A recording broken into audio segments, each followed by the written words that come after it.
자, 요즘 우리 일상에서 하루도 빠질 수 없는 것이 하나 있지요. 무엇입니까?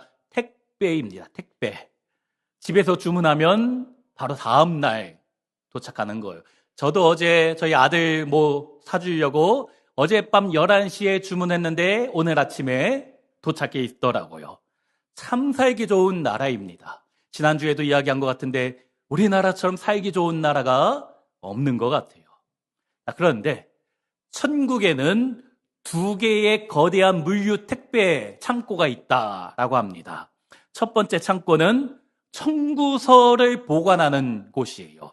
우리 성도가 하나님께 주님 이거 주세요, 저거 주세요 하고 기도한 청구서가 모이는 창고이다. 이 창고는 밀려드는 주문 때문에 담당 천사가 밤낮 없이 코피 흘리며 일하고 있다는 거예요. 두 번째 창고의 이름이 무엇인가? 영수증 창고인데 기도에 응답받은 성도가 하나님께 감사합니다 고백하는 곳입니다. 기도의 청구서가 쌓이는 곳에서 이제 감사합니다라는 고백이 도착하는 곳이 이 영수증 창고인데 이 창고는 너무 썰렁하고 먼지만 쌓이고 있다. 또 담당 천사가 꾸벅꾸벅 졸고 있을 때가 많다는 것입니다. 우리 성도님들 지난 6개월 동안 천국에 청구서만 보내셨습니까? 아니면 영수증도 같이 보내셨습니까? 자, 오늘이 2026년 상반기를 마치고 7월의 첫 번째 주 맥추감사주일 예배로 드리는데 특별히 오늘은 그 어느 때보다 우리 졸고 있던 담당 천사가 바쁘게 만드는 그 감사의 날이 되었으면 좋겠습니다. 자, 그런데 맥추감사주일이 무엇입니까? 구약의 맥추절에서 유래한 절기잖아요. 이스라엘 백성이 출애굽하고 첫 번째 보리 농사를 짓고 나서 그 첫 열매를 거두고 하나님께 가지고 나와 감사드렸어요. 이 모든 소출이 하나님의 은혜입니다. 주의 도우심 때문에 여기까지 왔습니다. 고백한 것이지요. 오늘날 현대 도시 생활을 하고 있는 우리는 실제 농사 짓는 분이 별로 안 계시잖아요. 취미로 소소하게 텃밭을 가꾸는 분은 계셔도 생업으로 농사 짓는 분이 안 계시잖아요. 그러면 우리는 이 맥추감사주일에 무엇을 감사해야 될 것인가? 바로 지난 6개월 동안 2026년 상반기 동안 그 전부터 내 삶 가운데 함께 하셨던 우리 일상을 지켜주신 하나님께 그 은혜에 감사해야 되는 줄로 믿습니다. 어느 할머니 권사님이 갑자기 숨이 가빠져 응급실에 실려갔어요. 산소호흡기도 하고 여러 가지 치료와 처방을 통하여서 감사하게도 극적으로 살아나셨습니다. 퇴원할 때 보니까 원무과에서 청구서를 받고 퇴원하며 나오는데 이 권사님이 펑펑 우시는 거예요. 옆에 있던 분이 병원비가 많이 나와서 우냐 위로했는데 이분이 무엇이라고 하셨는가? 아니에요. 병원비 때문이 아닙니다. 평생 80년 동안 공짜로 숨쉬고 살았던 공기가 너무 감사해서 눈물이 나는 것입니다. 하나님께 평생 이 공기값도 지불해 본 적이 없는데 이 엄청난 빚이 나에게 그냥 주어진 게 아니고 이 모든 것이 하나님의 은혜 가운데 누렸던 것이구나 깨닫게 되어 감사하다라는 것이에요. 사랑하는 우리 성도님들, 우리가 매일 아침 눈 뜨는 것 기적입니다. 하나님의 은혜인 것이에요. 숨을 쉬고 밥을 먹고 또 직장에 가고 가족의 얼굴을 마주할 수 있다는 것 당연한 것으로 생각되어졌지만 그렇지 않습니다. 이 모든 것이 하나님의 은혜이자 하나님의 선물인 줄로 믿습니다. 오늘 본문이 전도서 말씀이지요. 1장 1절 보면 다윗의 아들 예루살렘 왕 전도자의 말씀이라. 여기 나오는 다윗의 아들은 솔로몬 왕을 가리키는 것인데 솔로몬이 기록한 성경이 3권이 있어요. 잠언과 전도서, 아가서입니다. 청년 시절에 솔로몬 청년 시절 젊을 때 혈기왕성했을 때 뜨거운 사랑을 노래한 아가서의 말씀을 기록하였고 중년 시절에 삶의 지혜를 정리한 잠언을 기록하였고 인생 노년에 마지막으로 남긴 말씀이 오늘 본문인 전도서입니다. 세상에서 가장 지혜로운 사람이다 했던 솔로몬이 인생 끝자락에서 남긴 첫 마디가 무엇인가? 1장 2절 우리 같이 한번 읽어볼까요? 전도자가 이르되 헛되고 헛되며 헛되고 헛되니 모든 것이 헛되도다. 가장 높은 왕이 되어보고 부귀영화를 누려본 솔로몬이 모든 것이 헛되도다 이야기하는 것이에요. 여기 나오는 헛되다라는 단어가 히브리어 헤벨이라는 단어인데 이 뜻이 형용사로 쓸 때는 헛되다, 허무하다, 공허하다라는 뜻이에요. 참 공허하다. 명사로 쓰이면 이 단어가 안개, 수증기라는 단어입니다. 안개와 같이 금방 사라진다. 창세기에 가인과 아벨 있잖아요. 인류 최초의 살인 사건으로 형인 가인이 동생 아벨을 죽였습니다. 이 아벨이란 단어와 오늘 전도서에 나오는 헛되다, 헤벨이 같은 단어입니다. 아벨이 그 이름의 뜻처럼 참 허무하게 죽임을 당했잖아요. 근데 솔로몬이 오늘 전도서를 기록하면서 젊었을 때 뜨거운 사랑도 해보고 또 위대한 지혜도 가졌던 그가 말년에 인생 노년에 내가 살아보니까 인생 참 허무하다. 아벨처럼 허무하게 죽을 수밖에 없구나 말하는 것이에요. 우리 사랑하는 성도님들 중에 혹시 인생이 채워지지 않는 공허한 마음으로 살고 있는 분이 계시지는 않으십니까? 겉으로는 멀쩡해 보이지만 제가 봤을 때는 다들 좋아 보이고 행복해 보이시지만 또 있을 것 다 가지고 있지만 내 속은 채워지지 않아서 허전한 마음 가지고 사는 분이 이 자리에 계시지는 않으신지요. 오늘 본문 9절에도 일하는 자가 그 수고로 말미암아 무슨 이익이 있으랴. 무슨 말입니까? 열심히 일해봤자 소용없다. 밤늦게까지 뼈 빠지게 일해봤자 며칠 지나면 통장에 들어왔던 돈이 카드값으로 다 날아가 버리는데 이게 수고해서 남는 것이 도대체 무엇인가 낙심하고 한탄하는 것이에요. 자, 재정적으로 부족하니까 그럴까요? 혹시 재정적으로 넉넉한 분은 어떨까요?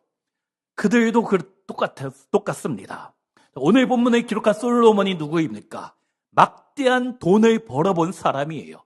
열왕기상 9장을 보면 에시온 게벨이라는 곳에 항구를 짓고 해상 무역을 시작하였습니다. 열왕기상 10장 14절 보니까 솔로몬의 세입금의 무게가 금 666달란트요. 1년 수입이 금요일 금값, 우리 한국 금값 시세로 따져보니까 3조 2천억 원 정도 됩니다. 그 정도 별로 놀라지도 않으시는 것 같아. 3조 뉴스에도 많이 나오는 단어니까. 성경을 보면 솔로몬 시대에 금이 하도 많아서 성경 보니까 은을 돌처럼 흔하게 여겼다. 성경이 기록하고 있어요. 자, 그렇기 때문에 이 9절 말씀, 열심히 일해봤자 소용없더라 라는 이 말은 실패한 사람의 푸념이 아닙니다. 성공해보고 돈도 많이 벌어봤지만 내 영혼을 채워주지 못하는 그 무엇인가 있다는 것이에요. 나의 한계를 지적하는 것입니다. 한 걸음 더 나아가 10절에는 무엇이라 하는가? 하나님이 인생들에게 노고를 주사 애쓰게 하신 것을 내가 보았노라. 하나님이 우리 인간에게 노고를 주셨다. 수고하게 하시고 일하게 하셨다. 힘들게 하셨다. 라는 거예요. 여기 중요한 신학적 포인트가 있습니다. 노동, 수고이라는 것은 인간이 죄를 지어서 생긴 저주의 결과가 아니라는 겁니다. 간혹 오해하는 분이 계셔요. 인간은 본래 일하지 않아도 되는데 창세기 3장에 아담이 범죄한 후에 땀 흘려 일하게 되었다. 창세기 2장 15절 보면 범죄하기 전인데 여호와 하나님이 그 사람을 이끌어 에덴 동산에 두어 그것을 경작하며 지키게 하시고, 사람이 타락하기 전부터 하나님이 인간에게 경작하고 지키는 일을 맡기셨어요. 노동은 창조 때부터 주신 하나님의 사명입니다. 다만 죄짓고 타락한 이후에 그 수고에 땀이 나게 하시고 또 가시와 엉겅퀴를 통해서 힘들게 하시긴 했는데, 이 노동 자체가 저주는 아니에요. 이 차이를 아셔야 됩니다. 어느 직장인이 주일 저녁만 되면 가슴이 답답해지는 거예요. 병원에 갔더니 의사가 진지하게 말하는 것이 특별한 병은 아니고 전 세계 모든 직장인이 앓는 흔한 병입니다. 병명은 월요병입니다. 그런데 관점을 바꾸면 어떻습니까? 제가 자주 이야기하지요. 우리 믿음으로 해석해야 된다. 복음으로 같은 문제를 해석해야 된다. 제가 자주 이야기하잖아요. 관점을 바꿔보면 월요일에 나의 직장이 있다는 것, 일터가 있다는 것, 얼마나 감사합니까? 나를 필요로 하는 자리가 있다는 것, 얼마나 감사한 일인지 생각해야 되는 거예요. 종교개혁자 칼빈이 이것을 직업 소명설로 설명하였어요. 꼭 목사나 선교사만 하나님의 일을 하는 것이 아니고 농사 짓고 회사 업무 보고 집안 청소하는 그 모든 것이 하나님이 나에게 맡겨주신 소명이다. 월요일부터 토요일까지 우리가 있는 일터가 주님이 나를 부르신 거룩한 성직의 자리이다 이야기하는 것이에요. 이 칼빈의 직업 소명설이 현대 자본주의의 근본적인 토대가 되었습니다. 그래서 우리가 매일 반복되는 일상 가운데 또 업무 때문에 짜증내거나 괴로워하지 않으셨으면 좋겠어요. 물론 출근하는 것은 싫습니다. 누구나 싫어요. 누구나 가기 싫고 일하기 싫은 건 당연한 거예요. 그러나 일할 수 있는 장소가 있다는 것, 일할 수 있는 시간이 있고 또 건강을 주셔서 내가 일할 수 있다라는 것, 그것에 감사하는 우리 성도님들이 되었으면 좋겠습니다. 그리고 그 수고의 자리가 우리가 하나님을 만나는 예배의 자리, 사명의 자리인 줄로 믿으시기 바랍니다. 우리 가정도 마찬가지. 우리 직장 일하는 것도 그렇지만 우리 가정도 마찬가지. 오늘 본문은 아니지만 이번 주 월상 예배 때 살펴본 말씀, 전도서 9장 9절 함께 읽어볼까요? 내 헛된 평생의 모든 날, 곧 하나님이 해 아래에서 내게 주신 모든 헛된 날에 내 사랑하는 아내와 함께 즐겁게 살지어다. 그것이 내가 평생에 해 아래에서 수고하고 얻은 내 몫이니라. 하나님 우리에게 가정을 주신 것 얼마나 감사한 일입니까? 그래서 이 말씀처럼 행복하고 기쁘게 살아야 되는 거예요. 물론 내 남편, 내 아내, 우리 부모님, 우리 자녀 보면은 마음에 안 드는 거 우리끼리 이야기니까 솔직히 있으시잖아요. 누구나 있습니다. 남아프리카 공화국에 넬슨 만델라 아시지요? 흑인 인권 운동을 하다가 감옥에 수감되어 27년 동안 온갖 고문과 구타를 당하였어요.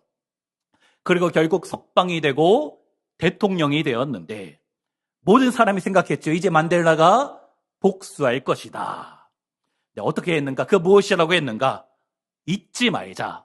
그러나 용서해 주자. 그렇게 선언하고 용서해 주어서 노벨 평화상까지 받았잖아요. 그런데 놀랍게도 석방된 지 2년 후에 아내와 이혼했습니다. 자신을 감옥에 가두고 온갖 고문한 사람은 다 용서해 주었는데 27년 동안 옥바라지 해준 아내는 용서가 안 되는 거예요. 우리 성도님들 그런 마음이 당연한 겁니다. 그런데 가족이 완벽해서 같이 사는 거 아니에요.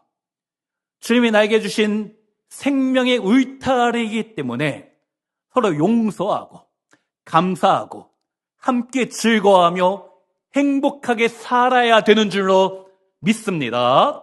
그것이 하나님의 은혜이고 하나님의 은혜로 주신 선물이기 때문에 이 모든 것, 우리가 일할 수 있는 것, 가정을 주신 것, 그 모든 것이 일상 속에서 누리는 하나님의 은혜인 줄로 믿습니다.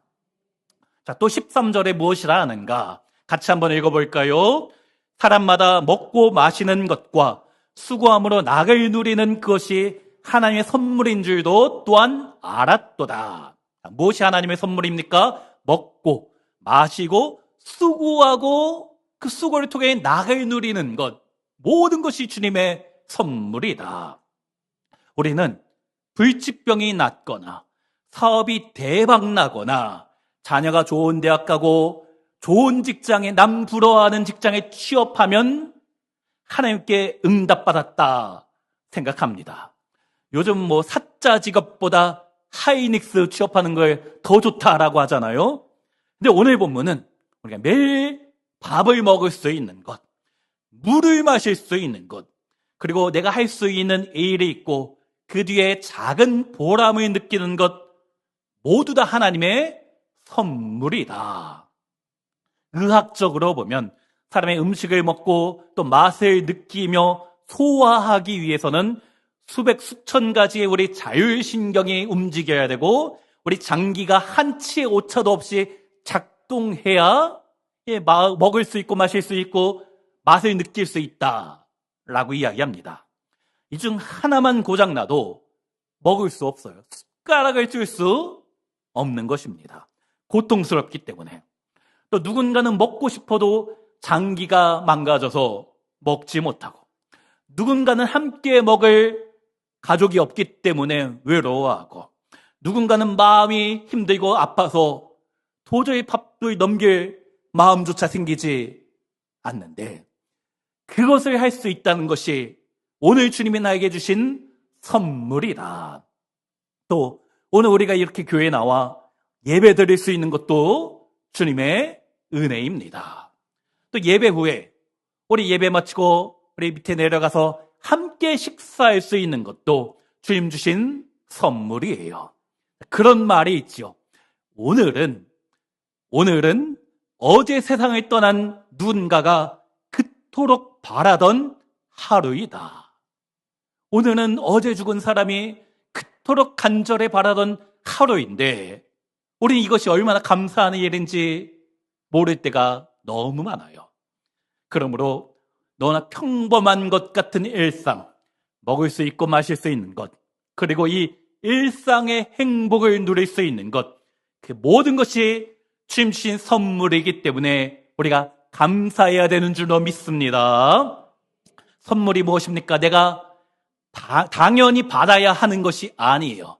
받을 자격 없지만 주어지는 것.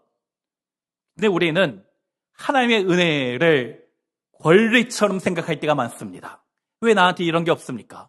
왜 저 사람한테는 저런 거 주시는데 왜 나한테는 안 주십니까? 내 인생이 왜 이렇게 힘들고 어렵습니까? 물론 우리가 하나님께 이렇게 솔직하게 내 마음을 토로하고 아뢰는 것이 필요하지요. 하지만 동시에 기억해야 되는 것, 나에게 있는 모든 것이 주님의 은혜이다. 건강도 은혜이고 가정도 은혜이고 일할 수 있는 것도 은혜, 쉴 수 있는 것도 은혜. 오늘 하루를 숨 쉬며 사는 것도 은혜인 줄로 믿습니다. 자, 무엇보다 우리가 감사할 것이 무엇인가? 중요한 말씀 우리 11절 함께 읽습니다. 하나님이 모든 것을 지으시되 때를 따라 아름답게 하셨고 또 사람들에게는 영원을 사모하는 마음을 주셨느니라. 그러나 하나님이 하시는 일의 시종을 사람으로 측량할 수 없게 하셨도다. 하나님이 우리 인간에게 특별한 마음을 주셨는데 바로 영원을 사모하는 마음. 이 마음은 동물에게는 없고 하나님의 형상대로 지음받은 우리 인간에게만 있는 이런 마음의 공간이 있어요. 아무리 돈을 많이 벌고 높은 자리에 올라가고 좋은 집, 좋은 차를 타고 살아도 이상하게 채워지지 않는, 만족하지 않는 내 삶의 텅 빈 공간이 있다는 것이에요. 왜 그런가? 이 우리 안에 영원을 향한 마음이 있기 때문에 이 영혼의 공간은 물질로는 채울 수 없습니다. 쾌락으로는 채울 수 없어요. 오직 영원하신 하나님의 은혜가 있어야 채워지는 것이에요. 솔로몬이 3조 2천억이나 되는 부와 쾌락을 다 누려봤지만 모든 것이 헛되도다 말할 수밖에 없었던 것이지요. 교회 역사에서 위대한 신학자 중에 어거스틴이 있는데 젊은 시절에 온갖 쾌락을 쫓아다니며 방황하고 방탕하며 살았습니다. 별짓 다 했어요. 창녀와 사귀고 또 이단, 만이교회도 빠졌습니다. 그러나 하나님을 만나고 무슨 고백을 하였는가? 주님, 우리 마음이 주님 안에서 쉼을 얻기까지는 참된 평안이 없습니다. 다 누려봤지만, 다 해봤지만 여전히 내 마음에 평안이 찾아오지 않는다. 왜 그런가? 이 11절에 나오는 영원을 사모하는 마음이 있기 때문에. 그리고 11절 끝에 하나님이 하시는 일의 시종을 사람으로 측량할 수 없게 하셨도다. 우리는 당장 5분 뒤에 무슨 일이 있는지 알 수 없습니다. 내일 어떤 일이 생길지 아무도 모르는 거예요. 그만큼 무지하고 연약한 존재이지요. 그렇기 때문에 유한한 이 땅의 것만 목숨 걸며 살면 안 되는 것이에요.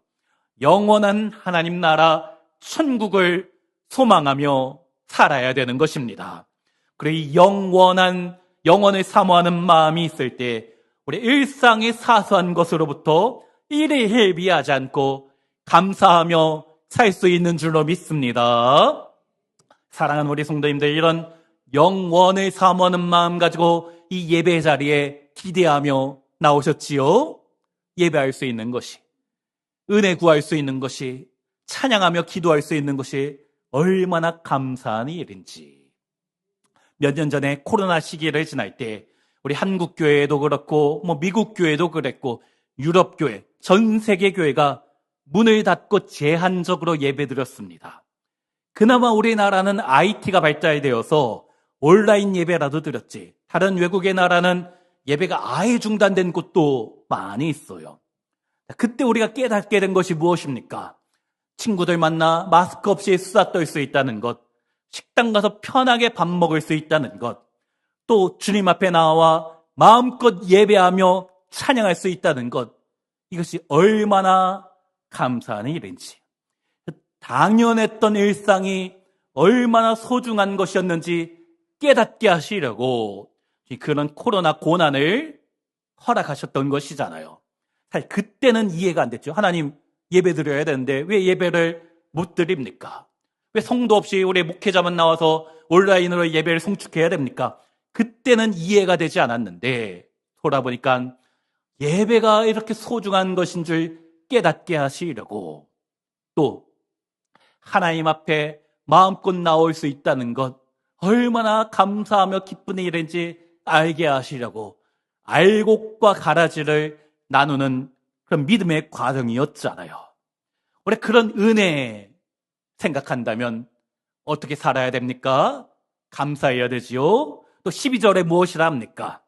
사람들이 사는 동안에 기뻐하며 선을 행하는 것보다 더 나은 것이 없는 줄을 내가 알았고.